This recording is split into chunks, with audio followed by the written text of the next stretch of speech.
Welcome to Endgame Magic 151 after this very long Corona break. This time my guest is Arne Kehler from the chess-based team. Hello Arne, many thanks for joining me.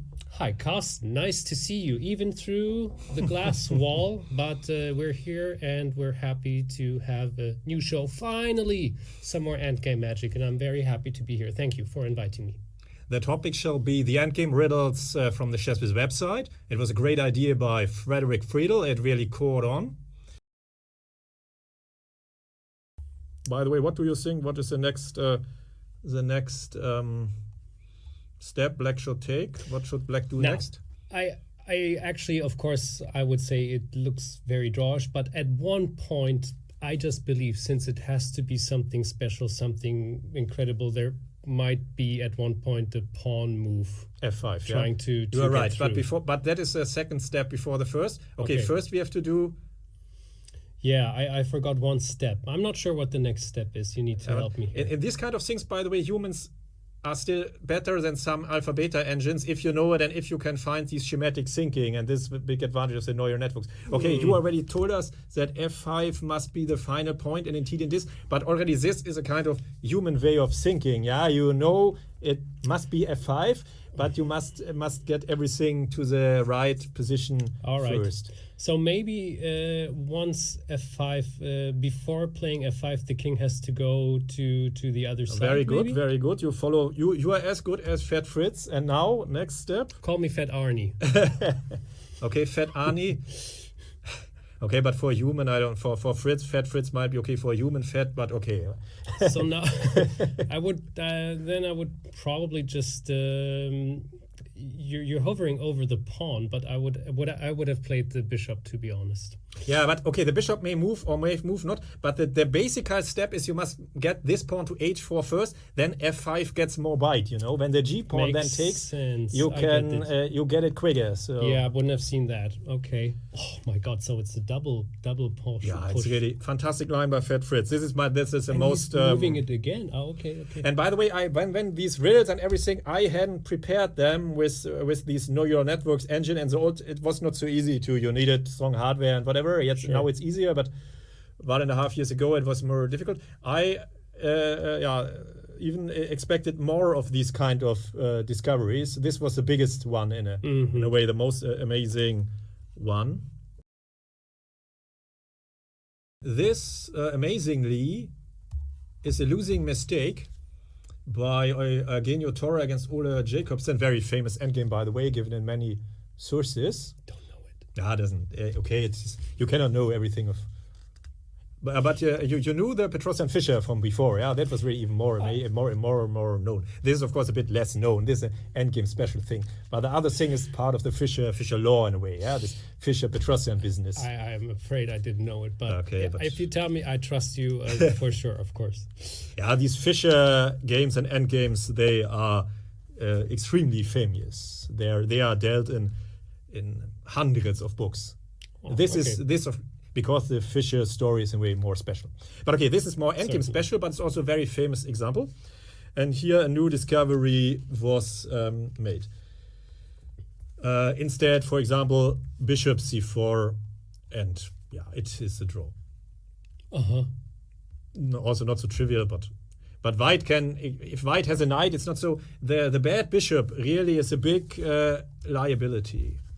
Okay, yeah, it makes sense, of course. There's a couple of pawns on an unavailable spot for this bishop, and it stays bad, I guess. And here another sensation happened, and Andrea Malfagia, in a way, took us to the right direction. Then I asked a question, and then Sullivan finished the proof. So one advantage, of course, of the internet times is that it's very easy to work together. So here's a American, Italian, German co-production.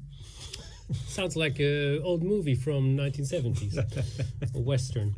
Okay, Black to move and win, and even within the 50 move rule, but Sullivan needed some time together with Andrea Malfagia to really prove that we can win within 50 moves. We will just win within the nick of time. It's really everything fits like in the old movies, you know, even in the. But this is very deep stuff. But it was even a special problem to finish the proof to the exact 50 move rule. So you will be forgiven if you don't spot everything from here. But how to win God. here? Well, This was a new discovery. okay. So since it is a bit special, all of this, of course, Yeah, it is special. I have the idea that the knight will make loads of jumps and try to get on the right side to snatch one of the pawns. Okay, you think like Ole Jakobsen, but in a way it is hinging really on many small details, and you must use this moment. And yeah, okay, it is also counterintuitive. I got the. So is the king moving to the other No, side? no. and If walking around? if Also you no. move somebody, you miss the moment. Wow. No. Yeah, this was a new discovery. Now I'm really curious. So what else? You must transform immediately. You must transform here and now.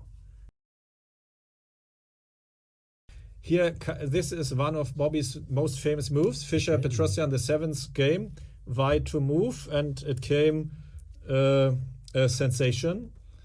What would you play with white here? Well, it has to be a sensational move, I assume. It's one of the Bobby's most famous moves, but it's a mistake. I don't know it. And it's a mistake even? Yeah, amazing. It really also was amazing. Do I have 10 more seconds? So Just forget about everything and only think, what would you play with white? What would be your candidate move? Okay, I would, but it cannot be right. And I have a completely different approach to chess. Please keep that in mind. I'm an absolute noob patzer. But my idea was g4. Interesting, yeah, interesting. It's just interesting, and that's it, I think. Because, like this, I just want to get rid of the knight and then get some play on the bishop and maybe on the pawn and maybe on the a file.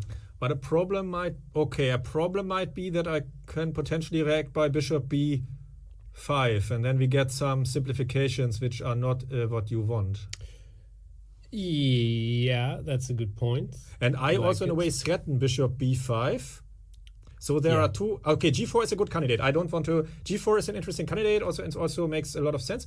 But then bishop b5 might be an idea to play against the bishop, and so we get maybe two candidates to stop bishop b5. So there's a4, and knight takes d7, and a4 wins. Okay, this a4 had been given in the literature and so on, but now as this had been a riddle by many, Zoran Petronijevic, Charles Sullivan, also Helmut Keowitz checked it and so on. So, and Arno Nickel, I forgot to mention him.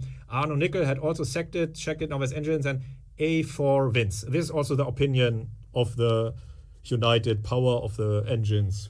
A4 is winning. All right, okay. G4 is also good, but a4 is better because now I have one big point of all the following winning proofs is always the bishop is now not knowing what to do. Certainly, it is a big point. And the engines and humans in a way agree that this wins, and it had also been given in the old literature. But it should also be played because knight takes d7 is a mistake, contrary to old belief, which most sources give this with a double exclam, but it goes from winning to draw. Oh boy. Yeah, this world is really over-eagerly double exclamated. Yeah. This was in a way also a sensation.